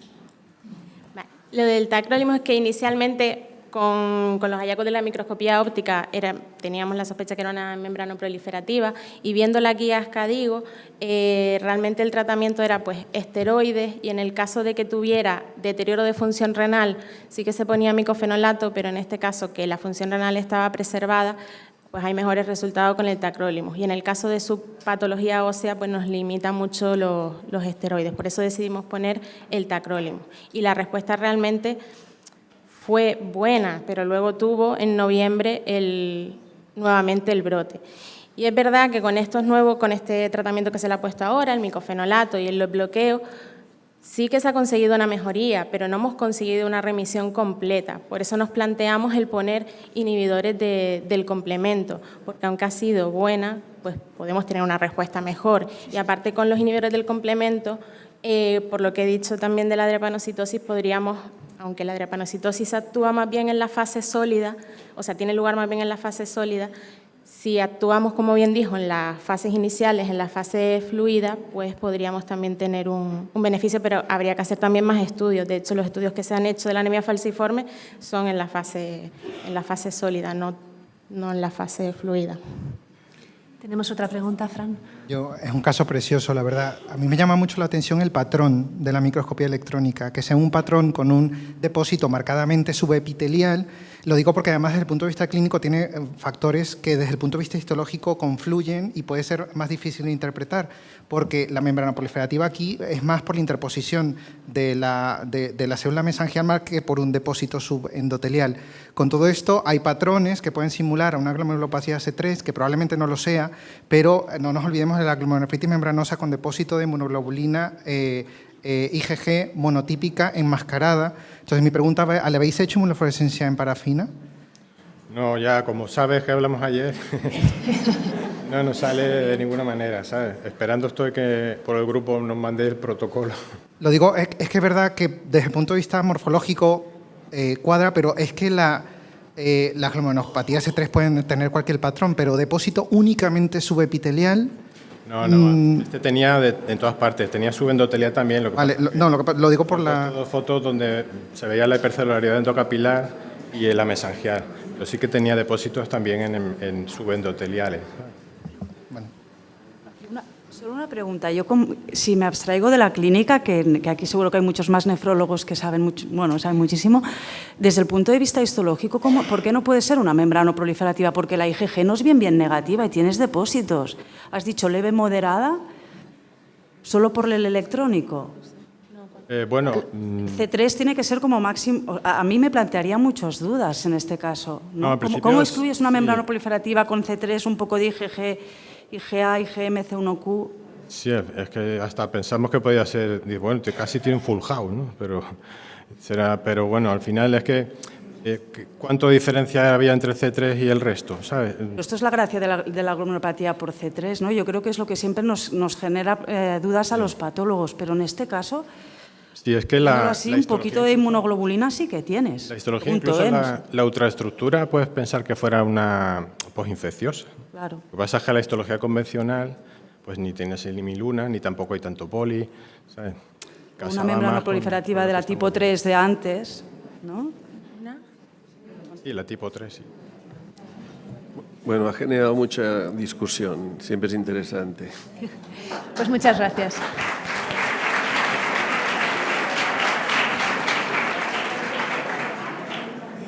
Pasamos al caso 11, cuando la biopsia renal determina el tratamiento del hematólogo. Por las doctoras Ana Mendoza, Cristina Vega, Begoña Rivas, Gema Fernández, María Eugenia García, Laura Llévenes y Mercedes Petrino, del Servicio de Nefrología y Anatomía Patológica del Hospital Universitario La Paz de Madrid. Buenos días, yo soy Ana Mendoza, residente de Nefrología, y mi compañera Eugenia García, adjunta de Anatomía Patológica, ambas del Hospital La Paz. Para introducir nuestro caso, diremos que el linfoma linfoplasmocítico es una neoplasia de linfocitos B, linfocitos plasmocitoides y células plasmáticas que con frecuencia afectan a la médula ósea. De forma más extraña pueden afectar también a los ganglios linfáticos y a los vasos. Tenemos que separar el concepto de macroglobulinemia de Waldenström, que es una combinación de un linfoma linfoplasmocítico en médula ósea y un componente monoclonal IgM en sangre periférica. La macroglobulinemia generalmente tiene un curso indolente. Existe una variación fenotípica que va desde pacientes asintomáticos hasta pacientes con enfermedad grave, que es cuando está indicado iniciar el tratamiento. La afectación extramedular y extraganglionar es rara, como ya les he dicho, y aún más rara es la afectación renal. Algunas series describen que puede llegar hasta un 4%. Cuando hay afectación renal, lo que más existe es afectación glomerular, habiéndose descrito afectación tubular excepcionalmente. Esto tenemos que tenerlo en consideración para el desarrollo de nuestro caso. Entonces, tenemos una mujer de 48 años sin antecedentes de interés que estaba en seguimiento por hematología por una gamapatía monoclonal de significado incierto IgM-kappa con un pico monoclonal estable en sangre de menor a 0,5, sin pico monoclonal en la orina, ni alteración de la ratio de las cadenas ligeras, hasta septiembre del 2020. En la gráfica simplemente voy a señalar los parámetros alterados. Tenía un deterioro de función renal hasta una creatinina de 3,8, siendo las previas menores a 1. Tenía la banda monoclonal IgM kappa en sangre periférica, que ya había aumentado de menos de 0,5 a 1,63, con una proteinuria disociada, y también ya podíamos encontrar el pico monoclonal kappa en orina. Ante esto se decide hacer una segunda biopsia renal, de médula, porque ya teníamos la primera, donde se diagnosticaba la gamapatía de significado incierto, y también se decide hacer una biopsia renal ante el fracaso renal agudo. Bueno, hola, buenos días. Yo soy patóloga, me dedico al linfoide y también a la nefro, entonces estoy entre medio de los hematólogos y los nefrólogos. Así que, pero bueno, esta es la biopsia de médula ósea para que veáis. ¿Esto se puede? No ve. Bueno, esto justo paratrabecular vemos un infiltrado linfocitario y el resto vemos un tejido hematopoyético normal. Hacemos técnica de inmunohistoquímica donde observamos una expresión con CD20 para linfocitos B, CD79A para linfocitos intermedios y CD138 para células plasmáticas. Vemos restricción de cadenas ligeras kappa y la técnica de rojo Congo es negativa en la médula ósea. Con esto hago un diagnóstico de infiltración intersticial y paratrabecular en un 12% por un linfoma que mantiene ese inmunofenotipo porque descartamos otro tipo de linfomas que va a ser compatible con una infiltración por linfoma linfoplasmacítico versus linfoma de la zona marginal. Entonces, esto es para recordar, hay la clasificación de la OMS de 2022 para la patología linfoide. El linfoma linfoplasmacítico está considerado dentro de una neoplasia madura B y se diferenciará ahora las neoplasias de células plasmáticas y otras enfermedades con paraproteínas. Importante que han agregado la gamapatía monoclonal de significado renal a la clasificación de linfomas. Entonces, tenemos una paciente con una gamapatía monoclonal, IgM de significado incierto, se le hace una biopsia de médula ósea. Hay un 1% de mielomas múltiples que pueden tener un pico IgM extremadamente infrecuente, ¿vale? Lo que vamos a plantearnos por frecuencia es un linfoma linfoplasmacítico o un linfoma B de la zona marginal. Hay que recordar que hay otros linfomas que pueden ser secretores, como la leucemia linfática crónica y con muchísimo menos frecuente, y son casos aislados de linfomas foliculares o linfomas del manto, o sea que los linfomas pueden ser secretores, eso es un concepto que hay que tener, ¿vale? Se hicieron 2 biopsias renales a esta paciente, la primera biopsia renal que venía de otro centro y la biopsia renal, dado que los resultados fueron no concluyentes, se vuelve a realizar otra biopsia en nuestro centro. La biopsia previa, que luego nos la mandaron, constaba de 4 glomérulos isquémicos y se diagnosticó de parénquima renal sin alteraciones glomerulares, con daño tubular intersticial crónico con técnica de rojo Congo negativa. Entonces, se hicieron los estudios moleculares en el aspirado de médula ósea, que salió MID88 mutado, y con esto llegamos al diagnóstico ya del linfoma linfoplasmacítico, que hasta aproximadamente un 95% de estos casos tienen la mutación driver de MID88 P265. Esos son los criterios que nos exige la Organización Mundial de la Salud para diagnosticar lo que lo veis a la derecha, que lo cumplía en nuestro caso, lo cumplía todo. Entonces, esto simplemente ya sabemos que tenemos un linfoma linfoplasmacítico con afectación renal. Esas son las alteraciones que se ven a nivel del riñón. No me voy a detener aquí porque ya hemos visto muchísimos casos. Y esta es nuestra biopsia, ¿vale? Eran 2 cilindros en el que había un máximo de 16 glomérulos, 9 isquémicos y uno con esclerosis global del ovillo glomerular. Había una ligera atrofia con 20% de atrofia tubular y fibrosis intersticial. Entonces, a nivel glomerular no había alteraciones, a diferencia de la mayor parte de los casos que hemos visto anteriormente, y la técnica de rojo Congo también fue negativa. Lo que sí observábamos eran cilindros con técnica de Masson, que lo veis abajo a la derecha, perdonad. Y esto es con técnica de PAS para, ahora vamos a centrarnos en el infiltrado intersticial. Entonces, por un lado tenemos la patología tubular y por otro a ver qué hacemos con el infiltrado intersticial. Porque este infiltrado era un 80% de linfocitos CD3 y un 20% de linfocitos CD20. Estamos muy acostumbrados a ver infiltrados linfocitarios en las biopsias renales y que esto no tenga implicancia. Pero aquí teníamos un antecedente de un linfoma de célula pequeña, B, que además sabemos que suelen tener mucho acompañamiento T. Nuestro objetivo era determinar si había también una infiltración intersticial. Esto es CD20, esto es CD138 para marcar los linfocitos B y las células plasmáticas. Veis que hay muy pocas células plasmáticas. Esto es IgM por técnica inmunohistoquímica en los cilindros. Esto es para ver el predominio de cadenas ligeras kappa y lambda negativo con técnica inmunohistoquímica. Esta es la inmunofluorescencia directa para que se vean el predominio de cadenas ligeras kappa. A nivel glomerular no había depósitos. Hicimos el estudio para intentar demostrar que la infiltración linfocitaria era por el linfoma linfoplasmacítico. Hicimos nosotros el estudio de MID88 en la biopsia renal. La línea naranja es nuestro caso, que hay una amplificación con sonda Stackman. Pudimos demostrar que en nuestro caso también tenía una infiltración por el linfoma. Estas son las técnicas, estas son las fotos del microscopio electrónico. No teníamos glomérulos en la muestra, o sea que solo analizamos a nivel tubular, que estamos viendo aquí. Veis las lesiones, los cilindros, ahí veíamos un citoplasma. Este es un artículo que está muy bien para los patólogos, que habla de la microscopía electrónica en la enfermedad monoclonal. Intenté buscar a ver si había cadenas ligeras, inmunoglobulinas en el túbulo, en la membrana basal tubular, pero para mí estas imágenes no son concluyentes de nuestro caso. Entonces, en resumen, con todo lo que hemos tenido, lo diagnostiqué de parénquima renal con datos histológicos y estudio molecular compatible con infiltración por el linfoma linfoplasmacítico, la nefropatía por cilindros de cadenas ligeras, que en nuestro caso eran capa, y los datos de cronicidad. Retomando el esquema anterior, estamos en el lado izquierdo, teníamos una biopsia de médula con linfocitos B más células plasmáticas, teníamos que plantearnos el diagnóstico diferencial de un linfoma linfoplasmocítico versus un linfoma marginal, que con la mutación en MID88 positiva en la biopsia de médula la pudimos confirmar. Hicimos una biopsia renal en donde lo que veíamos era una nefropatía por cilindros con infiltración linfocitaria positiva con MID88. Recalcar aquí que, a diferencia de los casos que se han mencionado anteriormente, nuestra paciente no tenía afectación glomerular, tenía el infiltrado intersticial, que sí que se puede presentar, como les explicaré un poco más adelante, y además tenía una nefropatía por cilindros, que clásicamente la asociamos al mieloma, pero en este caso era excepcional. Entonces pudimos llegar al diagnóstico de una macroglobulinemia de Waldenström, cuyo único criterio de tratamiento era la afectación renal. Hematología: inicia tratamiento con dexametasona, rituximab y bortezomib, le dan 8 ciclos a nuestra paciente, y como vemos, la primera columna es la analítica que les presenté al principio. A los 6 meses, en julio del 21, la paciente tiene una creatinina de 2, había negativizado la proteinuria, la banda monoclonal en sangre había disminuido a más del 50% y el pico monoclonal en orina había desaparecido. En noviembre del 2023, que es la última revisión que tenemos también con función renal de la paciente, pues se mantiene con una creatinina estable en torno a 1,5, no tiene proteinuria, no tiene el pico en orina y ya se ha reducido el pico monoclonal en más de un 50%. Desde el punto de vista hematológico está en remisión parcial, porque ha descendido la banda monoclonal más de un 50%, pero menos de un 90%. Es una muy buena respuesta, porque a día de hoy la macroglobulinemia no es una enfermedad curable. Lo que he publicado en la literatura, esta es la serie más grande que hemos encontrado desde la Clínica Mayo. Ellos tenían 1.500 pacientes, biopsiaron a 57 con macroglobulinemia de Waldenström u otros trastornos linfoproliferativos de células B, secretores de IgM. Si nos podemos fijar en la primera fila, en la macroglobulinemia de Waldenström habían 42 pacientes. Entonces, de ellos, 17, que más o menos corresponden a un 40%, tenían afectación glomerular en forma de amiloidosis. Solo 9, que son como un 20% más o menos, tenían una afectación glomerular no amiloidótica, sobre todo relacionada a la crioglobulinemia.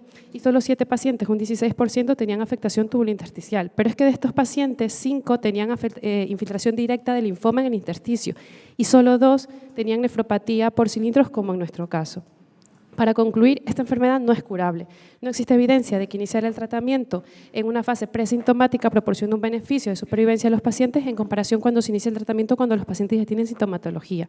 En nuestro caso, pues ilustramos la afectación muy extraña de macroglobulinemia en forma de afectación renal con infiltración intersticial y de forma excepcional en con nefropatías de cilindros y más excepcional aún sin afectación glomerular. También queremos destacar el papel importantísimo de las técnicas moleculares, en nuestro caso la mutación MID88, tanto en biopsia de médula como en biopsia renal, permitió el inicio del tratamiento dirigido en nuestra paciente. Muchas gracias.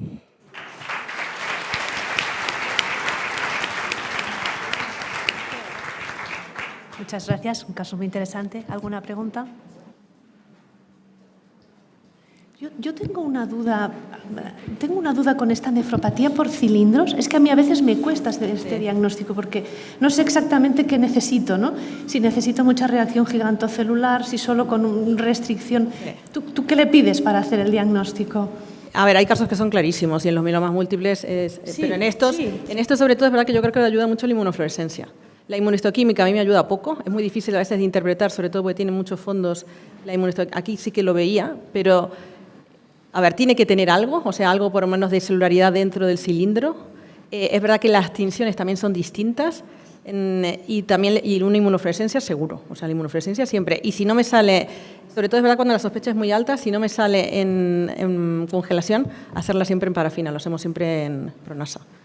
Pero el electrónico no, bueno, este caso se lo hice, pero no se lo hacemos, o sea, nosotros, no sé vosotros. Vale. Pero no le pides reacción gigantocelular. yo no. No sé si sois más estrictos los demás. En este caso, ¿quién fue a quién? ¿El nefrólogo o el hematólogo? ¿El hematólogo o el nefrólogo? Lo digo porque... ¿Quién mandó al hematólogo o al nefrólogo? Bueno, ¿quién fue a quién? Porque normalmente es el nefrólogo que persigue al hematólogo, ¿no? Sí, bueno, en este caso, no, yo creo que nadie se persiguió, porque además la verdad que además hablé ayer con la hematóloga en el comité que tenemos el linfoide. La paciente, después de esto, ha tenido un cáncer de mama. Además, le han hecho una mastectomía y ha recibido quimioterapia adyuvante, lo cual también ha sido muy importante que la función renal estuviera bien previo al tratamiento, y está estable. La hematóloga estaba muy contenta y además me dijo que iba a ser, si recaía, iba a ser muy proactiva en el tratamiento, porque se asustaron mucho cuando empezó. Es que yo creo que cada vez los hematólogos están más sensibilizados en este caso, sí. Patología renal acompañante. Sí. En este caso no hubo problema. Alejandra. Hola, una pregunta para la patóloga. ¿Hubo algo en el patrón de inmunistoquímica para ver el infiltrado que te hiciera sospechar que era infiltración por linfoma? A ver, el porcentaje de linfocitos B era muy escaso. Entonces, nosotros, porque es que es verdad que estamos acostumbrados a ver linfoide, sabemos que tanto los marginales como los linfoplasmacíticos suelen tener mucho acompañamiento T. Entonces, es porque lo fuimos a buscar. Pero aquí la restricción de cadenas ligeras, por ejemplo, para ver las plasmáticas, no me resolvió el problema. Y el infiltrado intersticial tampoco era tan llamativo como en otros casos. Entonces, aquí porque fuimos a buscarlo. Si no, solo por inmunohistoquímica yo no creo que hubiera podido diagnosticarlo. ¿La mutación la hicieron en AP o la hizo hemato? No, nosotros. ¿Por PCR? Sí. ¿PCR? Sí, lo hacemos por PCR. Se hace una triple amplificación además y tienes el control wild type, que es el que tienes arriba, y luego haces tu caso. Por eso se ven 6 curvas, pero lo hacemos nosotros. Es chulísimo el caso. Lo que pasa igual con el linfoma marginal, que lo tiene también la linfática crónica, es que tiene mucha expresión periférica. Entonces a mí me cuesta llamar infiltración cuando hay celularidad salpicada, teniendo en cuenta que la reacción inflamatoria puede ser a los cilindros, ¿no? Por ejemplo. Sí. De acuerdo. Luego, lo segundo, yo soy un poquito más estricto, porque desde el punto de vista clínico, si tienes un pico muy alto, va a excretar. Sí. Tiene que demostrarse que de alguna forma ocurre exactamente igual como cuando tienes la captación a nivel del túbulo proximal. Cuando interpretar que una cadena ligera que no es cristaloide... Sí, eso me parece peor todavía, la tubulopatía proximal me parece todavía peor. Sí, tengo que ver algo que me diga que en el túbulo hay reacción de alguna forma y la inflamación, aunque no haya reacción gigantocelular, es importante, creo yo. Yo también. Bueno, muchas gracias. Muchas gracias.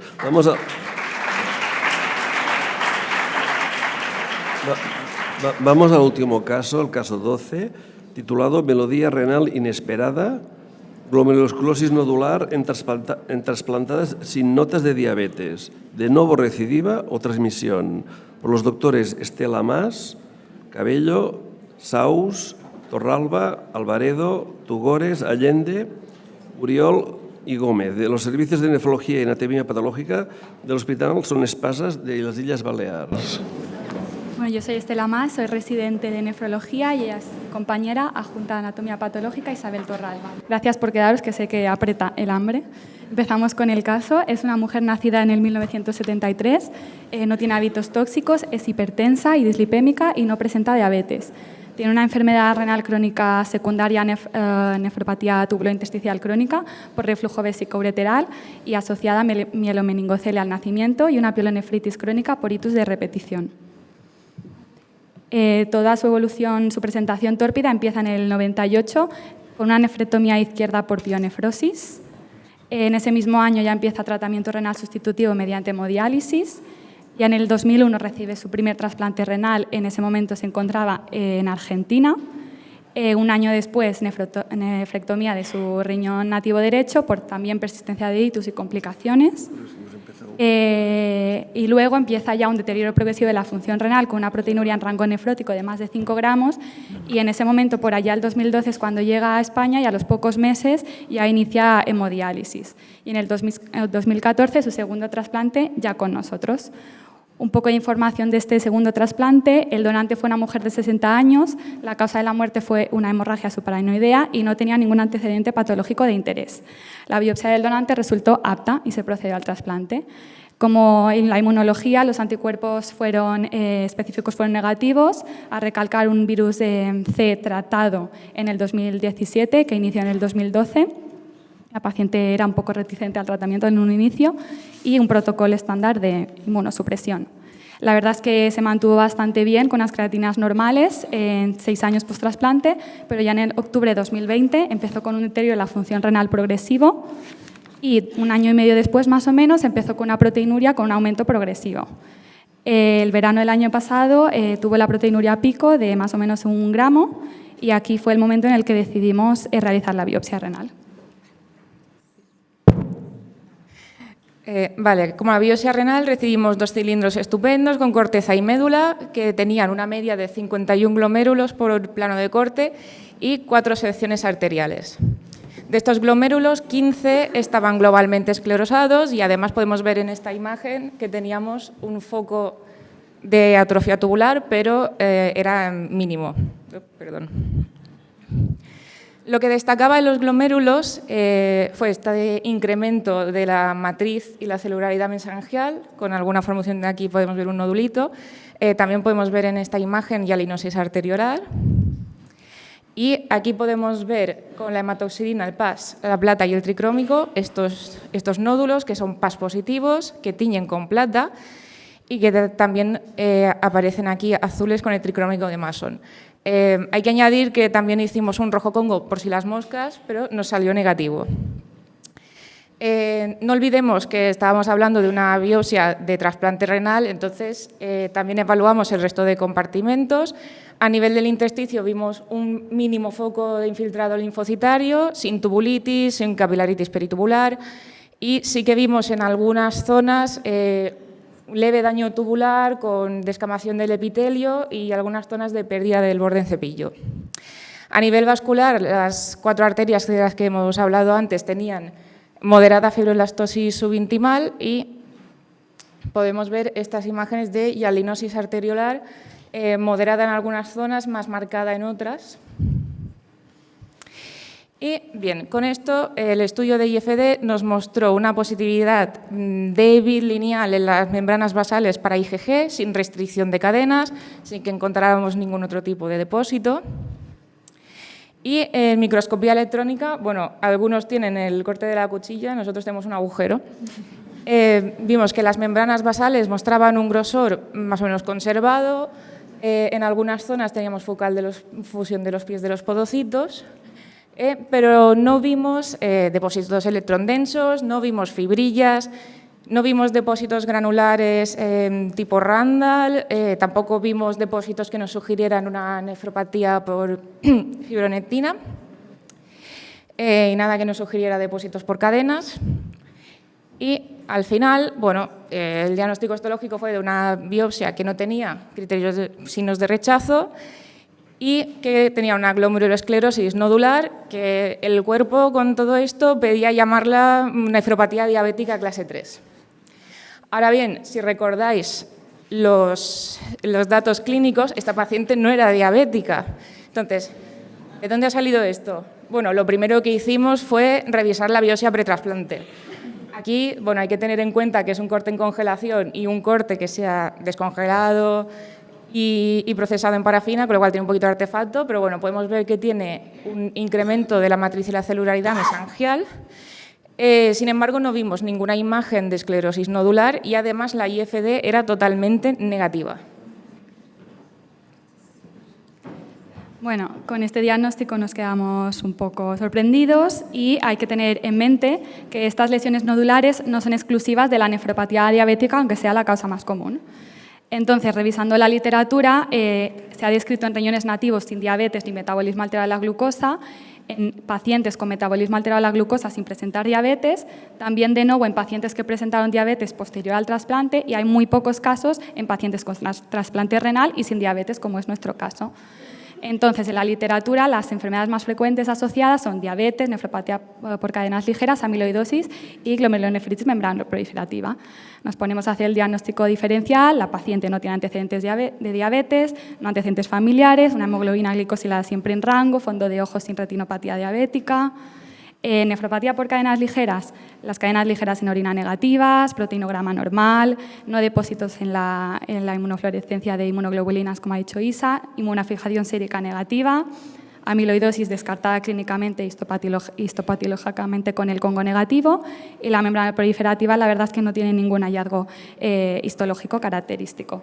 Entonces, en nuestro panel de sospechosos los descartamos todos y nos quedamos un poco así. Entonces, hacemos una revisión más exhaustiva de la literatura. Una vez descartado todo esto, teniendo la paciente sin diabetes, todo empieza en el 99, que ya empiezan a ver este patrón y la nombran como glomerulosclerosis nodular idiopática. Ahí en el 2002 empiezan a haber un montón de publicaciones asociadas al tabaco. Posteriormente también numerosas asociadas a factores de riesgo cardiovascular, hipertensión, varón, dislipemia y sobrepeso, además del tabaco.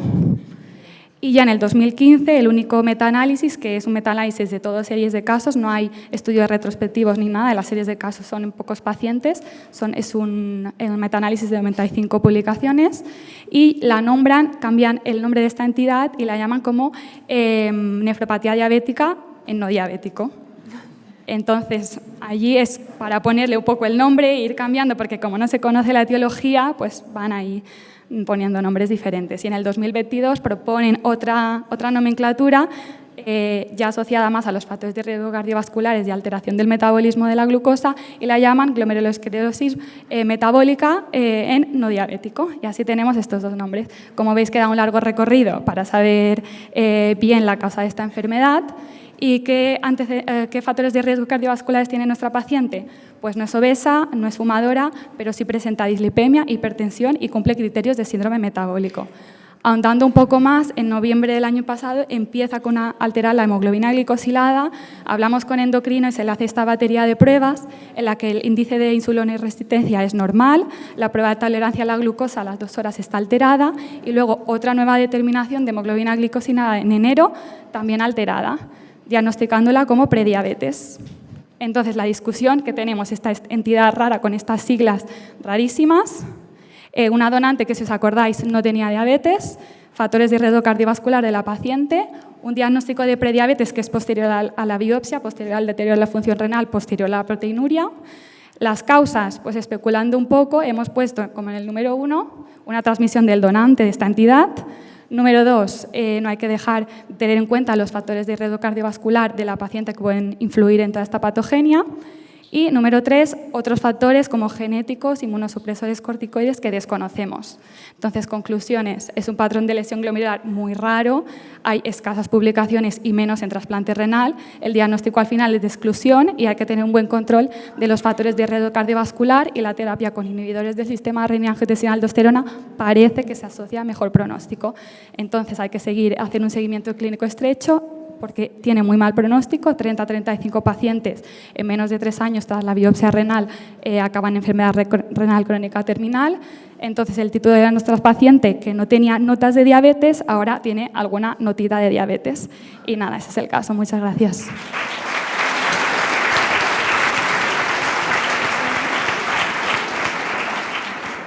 Muchas gracias, un caso precioso. Y una pregunta, bueno, yo creo que estos son los típicos casos que cuando terminas te quedas igual. Porque sí, hemos quedado un poco igual, la verdad. Vas diciendo, ¿qué es esto, no? La pregunta era, como habéis puesto el primero de los diagnósticos era lesión del donante. Como este era un donante muerte encefálica, no sé si teníais el otro riñón y el otro receptor. Lo digo por haber explorado esa opción, si pensabais en eso. No, solo teníamos el riñón de la dona. Pero probablemente habría lo que se llama pareja del otro riñón. Ah, es que creo que ese riñón se fue fuera. No, por si acaso podéis mirarlo. Sí, no lo tenemos. Aunque sea un regalo pero para sí, podemos, sí, no sé a qué hospital se fue, la verdad, pero podríamos buscarlo, a ver si nos da alguna pista. Yo 3 preguntas rápidas. En la causa de la pérdida del primer injerto no lo sabéis, ¿no? Porque como tenía proteinuria... No, como venía de Argentina, desconocemos toda su... ¿Electrónico no tenéis del riñón nativo? No.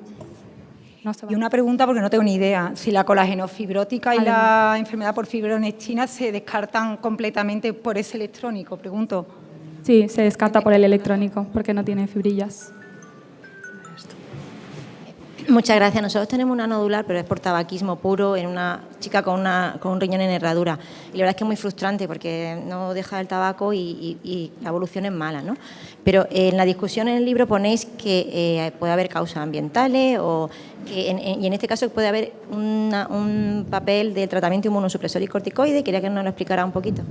Sí, eso lo he puesto porque en el último artículo que leí, que es el más reciente del 2022, que es cuando cambian el nombre de esta entidad a glomerulosclerosis metabólica no diabética, allí hablan un poco del tratamiento de corticoides inmunosupresores, pero la verdad es que no hay ningún estudio sobre eso, la verdad. Lo he buscado, pero no he encontrado nada. Pero podría tener un papel. Aún queda mucho para saber. Y mi pregunta es, para el público, ¿vosotros tenéis algún caso de esclerosis nodular en no diabéticos? ¿Que se haya descartado todo esto? No. Riñón nativo.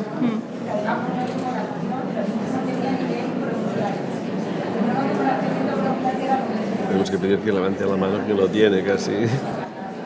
Bueno, pues muchas gracias. Bueno, pues gracias a todos. Vamos a comer.